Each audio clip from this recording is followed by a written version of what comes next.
Salut la compagnie, c'est Jules Melon et aujourd'hui dans l'impro ciné-critique, on va parler du film événement de la semaine, sorti ce mercredi au cinéma, Les Animaux Fantastiques 2, Les Crimes de Grindelwald, la suite de la nouvelle saga pré-Harry Potter, mais sortie après, enfin vous voyez, vous me suivez quoi. Dans cette suite, on y retrouve le même réalisateur, David Yates, la même scénariste, qui n'est nul autre que J.K. Rowling en personne, et à peu près les mêmes acteurs et la même distribution, avec en tête Eddie Redmayne dans le rôle de Norbert Dragono. Une distribution à laquelle on peut rajouter quand même cette fois-ci, Johnny Depp présent plus longtemps dans le film, mais aussi un certain Jude Law, oui oui, dans le rôle d'un certain Albus Dumbledore. Rien que ça. Et le film se passe quelques mois après la fin du 1, alors si vous vous rappelez de la fin du 1, l'emprisonnement de Grindelwald, quelques mois après, il s'échappe, dis donc. Et c'est le début du film, dès le début donc, la scène d'évasion de Grindelwald. Voilà, alors qu'est-ce que j'ai pensé du film avant d'en dire plus peut-être? Je suis embêté parce que si j'étais un fan hardcore de Harry Potter, ce que je ne suis pas, enfin j'aime bien Harry Potter mais je ne suis pas en mode tatillon sur tous les détails et tout, c'est une saga qui est arrivée un peu tard pour que je sois à fond dedans, voilà, j'étais déjà adulte en 2001, donc voilà. Si j'avais été un grand fan de la saga, je pense que j'aurais pas aimé ce que j'ai vu dans le film, en termes de révélation et de traitement de certains personnages ou de certains clins d'œil. Mais en tant que... j'aime bien Harry Potter, mais voilà. J'ai quand même bien aimé le film, même si c'était pas gagné. Pas gagné pour plein de raisons. Déjà parce que j'avais outre-aperçu quelques critiques négatives sans en lire. Donc voilà. Le début du film, j'étais en mode ah, ouais, c'est poussif, machin, tout ça. Et puis voilà. Mais quand même, je me suis laissé embarquer. Et puis vers la fin, milieu fin, j'étais dedans. Et du coup, allez, je vais mettre 7 sur 10 à ce film. Pas plus, parce qu'il y a des défauts. Il y a des raccourcis. Le scénario, parfois, prend des portes ouvertes, même, on va dire ça. Voire des portes au loin, pour rester dans la mythologie. Mais non, ça se passe bien, puis c'est surtout superbement bien réalisé de niveau visuel, je trouve. Enfin bon, David Yates, il est totalement à fond dans l'univers Harry Potter. Là, c'est son 5, 6, 7, 8, 6e film réalisé pour la franchise. Et bon, bah voilà quoi. Il sait transporter cette magie, ce côté spectaculaire dans sa mise en scène. Et en gros, ce qui se passe dans la ville de Paris, dans ce film, c'est assez intéressant et même parfois bluffant. Voilà. Même s'il n'y a rien de jamais vu non plus, mais franchement, dans une salle de cinéma, on peut dire ce qu'on veut, ça pète. Voilà. Alors, le synopsis, du coup, on va quand même en parler, mais là, je vais vraiment essayer de faire le moins de spoilers possible. Ça va être difficile, je pense que je ferai une partie spoiler à la fin quand même. Donc, Grindelwald vient de s'évader. Et puis, bah forcément, il va falloir le réarrêter d'une manière ou d'une autre. Et intervient ici les aurores, mais aussi Dumbledore, professeur dans une certaine école de sorcellerie qui s'appelle Poudlard, je ne sais pas si vous voyez ce que c'est. Et du coup, ils s'unissent un petit peu, eux, les Anglais, et un peu les Américains, machin, pour essayer d'arrêter Grindelwald, évidemment. Bon, voilà, le scénario de base est assez simple. Quant à nos personnages du premier film, ben, on les retrouve un petit peu presque par hasard, c'est là où le scénario déjà prend un petit raccourci. Bon, Dumbledore, il demande à Norbert Dragono de l'aider à... Voilà, enfin... Non, il demande directement à Norbert Dragono d'arrêter le mage noir Grindelwald. Bon, pourquoi? Parce qu'il a réussi à le faire dans le premier volet. Mais bon, dans le premier volet, il l'a fait presque, on va dire presque par hasard. Et là, bon, c'est pas non plus spécialement un spécialiste du truc, c'est plutôt, on le rappelle, un spécialiste d'animaux fantastiques, d'où le titre. Mais voilà, Dumbledore lui demande quand même de l'aider, tout ça. Et comme par hasard, on y retrouve les personnages du premier film, Queenie et Jacob, qui sont à nouveau ensemble, voilà, et Tina aussi qui apparaît. Bon, tout ceci étant fait pour rassembler les personnages du premier film. Voilà, il faut que la sauce prenne, hein. Mais c'est un peu tiré par les cheveux, mais bon, on accepte forcément et puis on le fait avec plaisir si on a bien suivi les aventures du premier film. Et donc on se retrouve à Londres, et puis à Paris, puisqu'en fait Grindelwald est à Paris, et on apprend aussi au passage qu'un certain bah, croyance, que l'on croyait mort dans le film 1, ne l'est pas vraiment. Voilà. Et du coup, bah, tout tourne autour de ce croyance, de Grindelwald qui essaye de le récupérer, les autres essayent d'arrêter, et tout ça, et tout ça, et tout ça. Alors, à partir de là, je peux plus trop faire de spoil. Là. Donc je vais dire ce que j'ai bien aimé et pas bien aimé, sans trop spoiler, ça va être compliqué. Alors donc j'ai bien aimé le visuel, tout ça, voilà. Les créatures sont sympathiques, notamment ce dragon chinois là, super sympa. Et les scènes avec sont à la fois amusantes parfois, mais surtout spectaculaires. On retrouve nos nifleurs du premier film, vous savez, ces petites bestioles qui sont attirées par les bijoux et tout. On fait une référence à un moment au kappa, un animal aquatique mythologique japonais. Ça m'a fait un petit peu sourire parce que dans un film d'animation qui s'appelle Un été avec Ku, le kappa était au centre de l'histoire, donc j'ai pensé à ça. Bon, rien à voir, mais voilà. Et donc ça c'est sympa, la relation entre les personnages, ouais. Mais bon, le scénario, ouais, ça aussi, mais ça je peux pas trop en dire parce que les révélations et les twists et les enchaînements font que je vais spoiler si j'en parle, donc je ferai ça en mode spoiler vers la fin de la vidéo. Enfin, je pense que ça va être vers le milieu de la vidéo en fait. Et ouais, l'histoire se suit assez facilement malgré le rebondissement, on n'est pas surpris. Disons que si, on est surpris, mais peut-être parfois de la mauvaise façon, sur certaines révélations qui sont too much, mais bon, ça c'est une autre chose. Et les acteurs sont plutôt corrects, les personnages, voilà, bon, rien de particulièrement passionnant à développer là-dessus. Il y a quelques trucs qui m'ont plu dans certains messages, même si c'est là aussi un petit peu forcé parfois. Voilà, Grindelwald, c'est clairement sa prise de possession au moment où il réunit ses adeptes, il essaye de réunir ses adeptes et tout. C'est vraiment, pour moi, une allégorie de la montée du nazisme. C'est très Hitler dans l'ambiance, on va dire ça comme ça. Il y a une scène vers la fin du film, sans trop révéler, où ça fait quand même début du Troisième Reich. Je pense que la connexion est voulue d'ailleurs par J.K. Rowling elle-même. Voilà. Puisque le clou de la saga devrait arriver dans les années 40-45. Je pense que le parallèle est vite fait. Et puis bon, on est content quand même de retrouver Dumbledore, même plus jeune, avec un Jude Law qui est plutôt convaincant dans son rôle, mais on sent qu'il y en a encore sous le pied, évidemment, puisque le personnage de Dumbledore n'est pas très très présent dans ce film, et il le sera de plus en plus, j'imagine, au fur et à mesure des autres films de la saga. Et donc, voilà. Alors, qu'est-ce que j'ai pas aimé? Ben, les portes ouvertes, ça, on va le dire en spoiler. Euh, le problème aussi du titre de la saga, en fait, parce que c'est plus maintenant... Enfin, Fantastic Beasts, les animaux fantastiques. Fantastic. Pas facile hein, de parler anglais en plein milieu du français comme ça. Ok, mais les animaux fantastiques, Norbert Dragono, à partir de ce film, et je vois pas comment ça pourrait être le cas plus tard, mais on sent, on sent que c'est plus trop le centre de l'histoire. Pour moi, dans ce film, Norbert Dragono est un personnage secondaire. Alors oui, bien sûr, on suit ses aventures, de son point de vue, tout ça, mais on s'en fiche de Norbert Dragono. Et on se demande même parfois ce qu'il fait là. Et ça va être un peu la limite de cette saga. Oui, les animaux fantastiques, ok, mais ça va largement au-delà des animaux fantastiques. Là, on a une menace qui s'appelle Grindelwald, et c'est un peu plus compliqué et un peu plus violent que des petites bestioles qu'on cache dans une valise. Si vous voyez ce que je veux dire.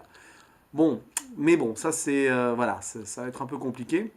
Ici, le thème central, c'est Grindelwald, c'est les méfaits qu'il veut réaliser, et les autres qui essayent de l'arrêter. Voilà. Alors, ce que j'ai bien aimé quand même, c'est que le film est sombre, et j'aime bien quand dans l'univers Harry Potter, enfin, j'avais bien aimé ces films plus sombres, donc là, ça me plaît bien. Et donc, voilà pourquoi j'ai bien aimé le film malgré tout. Dans la mise en scène, dans l'imagerie, dans le côté spectaculaire. Sur grand écran, ça passe. Donc, 7 sur 10 mérité pour moi, en ce qui me concerne, sur le visuel et sur le fait que j'étais à fond dedans quand même vers la fin. Mais il y a quand même quelques bémols. Et là, je vais être quand même obligé, dès maintenant, d'ouvrir les spoilers. Parce qu'on apprend quelques trucs dans le film. Mais je pense pas que ça a été révélé dans les trailers, que je n'ai pas vu. Donc je préfère, voilà, spoiler à partir de là. Et on va en parler un peu, du coup. Enfin, moi, je vais en parler à vous. Et puis si dans les commentaires, vous avez des choses à me dire là-dessus, n'hésitez pas. Parce que je suis pas un grand spécialiste de la saga Harry Potter. Donc si je dis des bêtises, c'est ma faute. Donc, spoiler. Alors déjà, en disant que Croyance est toujours en vie, j'ai peur d'avoir spoilé. Mais bon, il apparaît dans le casting, donc Ezra Miller qui joue Croyance. Donc voilà, c'est un peu idiot de croire qu'on spoil en disant ça, mais bon, oui, il est en vie. Et ça pose un premier problème parce qu'en fait, il a survécu au premier film, pourtant, voilà, en mode Oscurus et tout, là, Oscurus. Et il a survécu, mais on n'en sait rien, on ne sait pas pourquoi, et c'est pas expliqué. Il a survécu. Ok. Bon. Premier raccourci. Le souci, c'est aussi le fan service. Alors j'aime beaucoup ça quand même. Moi je suis, bon, voilà. Il y a du fan service, pourtant je suis pas donc un grand fan de la saga, mais je suis persuadé que la plupart des fans se sont sentis un petit peu trop gavés là-dessus. Déjà, bon, les scènes à Poudlard, très bien. Bon, il fallait quand même, hein, on introduit le personnage de Dumbledore, bon voilà. Avec la musique qui va avec, bon, ok, c'est normal. Bon, ça fait un petit pincement, pas un pincement au cœur, mais voilà, un chaud au cœur, ça rappelle des souvenirs, tout ça. Mais des petits passages flashback sur certains personnages, donc Norbert Dragono en tête et sa ex-future potentielle copine, donc Leta Lestrange, jouée par Zoé Kravitz. Ça, c'est du fan service. On voit donc quelques passages où ils étaient jeunes à Poudlard. Ça rappelle immanquablement la saga Harry Potter. Mais bon, est-ce que ça fait avancer le film pour autant? Oui, ça permet de voir que Leta Lestrange et Norbert Dragono étaient proches, mais sinon, bon, ok. On voit qu'il y a un conflit d'ailleurs entre les frères Dragono, oui, parce qu'il y a son frère dans le film, Thésée. Thésée lui a un peu piqué Leta, quoi, hein, pour faire simple. Bon, c'est pas trop. On sait pas trop comment ni pourquoi, mais en tout cas, ça s'est passé comme ça. Là aussi, il y a, bon, on aura peut-être plusieurs choses, d'autres flashbacks et tout dans les prochains films, mais ça, à la rigueur, on s'en fiche. Fan service donc, parce que apparaît dans le film plusieurs clins d'œil à la saga Harry Potter. Une certaine Nagini, une femme indonésienne qui se transforme en serpent. Et sur le coup, j'étais là, je me dis, mais attends, Nagini, serpent. Mais oui, c'est le serpent de Voldemort. Donc en fait, on a les origines du serpent de Voldemort, qui était donc une femme, avant que visiblement elle devienne à vie un serpent. Ok, bon, pourquoi pas. Ça sera sûrement développé plus tard, donc ça c'est potentiellement cool. Fan service, on voit Nicolas Flamel en personne dans le film. Pierre philosophale, tout ça. Qui a je sais pas combien d'années, 400 ans, 300 ans, je ne sais pas. Et qui vient aider nos héros vers la fin. Ouais, bon. Sur le coup, j'étais là en mode, ouais, super, ouais, ok, c'est génial, mais pourquoi pas, pourquoi lui, oui, enfin, ok, allez, acceptons. Et alors, dans les flashbacks de Poudlard, même pas dans les flashbacks, si, dans les flashbacks de Poudlard, donc oui, Dumbledore, tout ça, et on a aussi, alors ça m'a beaucoup plus étonné, j'avoue que là je demande l'avis aux spécialistes, hein, pour le coup, et on voit un autre professeur de la saga Harry Potter, Minerva McGonagall, et j'avais pas imaginé qu'elle pourrait être aussi âgée. Là, ça veut dire que dans les années 20, elle avait déjà la vingtaine. Bon, après, les sorciers peuvent aller plus loin et puis vivre plus longtemps et tout, mais quand même. Bon, pourquoi pas? Je suis pas certain que ce soit au niveau de timeline ici. Bon, après, on peut faire confiance à J.K. Rowling quand même, hein, c'est elle qui a écrit le truc, donc. Mais bon, ça paraît bizarre. Voilà. Et puis bon, les Lestrange, donc du coup, l'état Lestrange, un des personnages du film, qui fait référence à Bellatrix Lestrange, l'une des mange-morts, si je dis pas de bêtises, enfin l'une des alliées de Voldemort. Je sais pas si enfin bon, bref, voilà, j'ai quelques souvenirs qui me manquent, là, je vous avoue.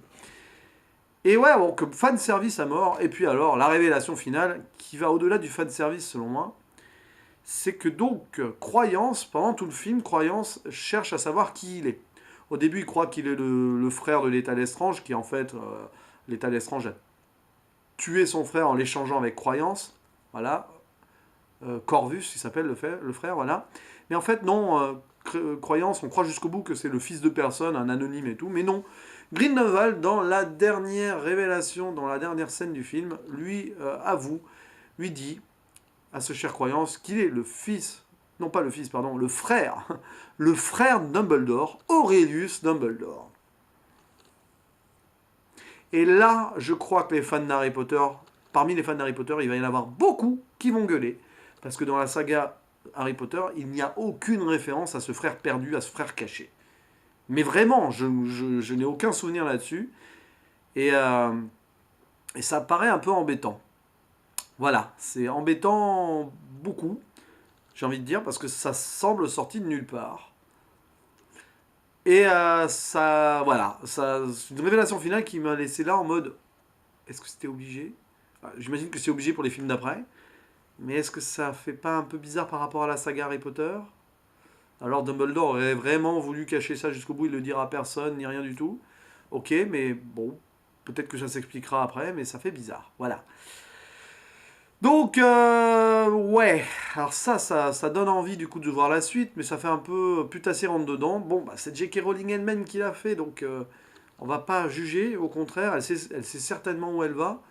Mais ça fait beaucoup, beaucoup de révélations et de twists et de clins d'œil et de fan service dans le film. Et c'est là où on voit que J.K. Rowling n'est pas. C'est un écrivain. C'est pas une scénariste. Ça fait beaucoup pour un film comme ça et ça a du mal à s'imbriquer. Et c'est un peu le défaut du film. C'est que le scénario, voilà, il est fait de twists, rebondissements, machin, découvertes, fan service, clin d'œil, tout ça. Et à la fin, on est là en mode, oh, ok. Bon, il fallait vraiment remplir les trous pour que ça soit un peu plus haletant, mais au final, est-ce qu'on en avait besoin? J'imagine que pour la suite, on va avoir besoin de pas mal de choses, mais bon. Et puis il y a aussi, pour terminer, je vais terminer là-dessus, avant que la critique fasse 20-25 minutes, ce qui serait trop, sur la relation entre Grindelwald et Dumbledore, qui étaient des frères de sang. Clairement, à un moment, ils sont même une promesse de sang, comme quoi ils s'attaqueront jamais et tout. Plus que des frères. Et là, on sent clairement qu'on va le développer. Enfin, j'espère qu'on va le développer par la suite. Parce que ça sera intéressant de développer ça dans un film saga à tout public. Je trouve que ça serait même original. On sent qu'ils ont été amants, plus qu'amis, ils ont été amants. Et J.K. Rowling avait révélé l'homosexualité de Dumbledore dans une interview il y a quelques temps. Et voir ça dans le film, on sent clairement, même on voit dans le jeu de Jude Law et tout, on sent qu'il y a eu quelque chose et qu'ils étaient très très très proches. Alors j'espère que ça sera développé directement plus tard, voilà, et pas en mode on cache honteusement, non, il faut pas le dire, si si. Dites-le à un moment, ça fera bouger les choses aussi et ça cassera quelques clichés, ça sera un peu original je trouve. Pas forcément de le mettre en avant non plus en mode machin, mais clairement à un moment, est-ce que voilà, il y a une scène entre les deux, il dit oui pourtant tu m'as aimé et tout, enfin des trucs comme ça. Bon là ça fait un petit peu romance, j'avoue. Mais au moins ça rendra le truc plus humain et moins cliché et puis bah, différent, je trouve, de pas mal de sagas du genre. Voilà. Ça sera pas loin d'être une première peut-être d'ailleurs. Dans une saga, grande saga tout public, j'ai envie de dire.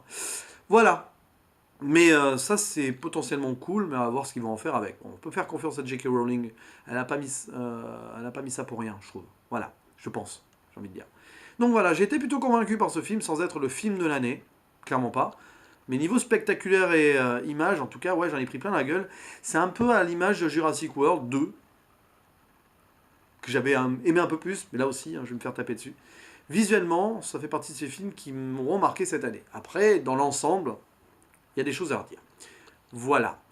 Et mieux que le premier film pour moi, parce que plus intéressant et plus sombre dans le développement du drame qui se joue. Et puis il y a quelques personnages qui disparaissent et tout, et puis il y a un déchirement où Queenie et Jacob se séparent vers la fin, on se dit ah là là. Voilà, ça le mérite au moins d'avoir un enjeu un peu plus profond et humain, alors que le premier c'était assez gentillé, même si tout l'arc autour de Croyance était assez touchant, ça restait assez gentillé selon moi.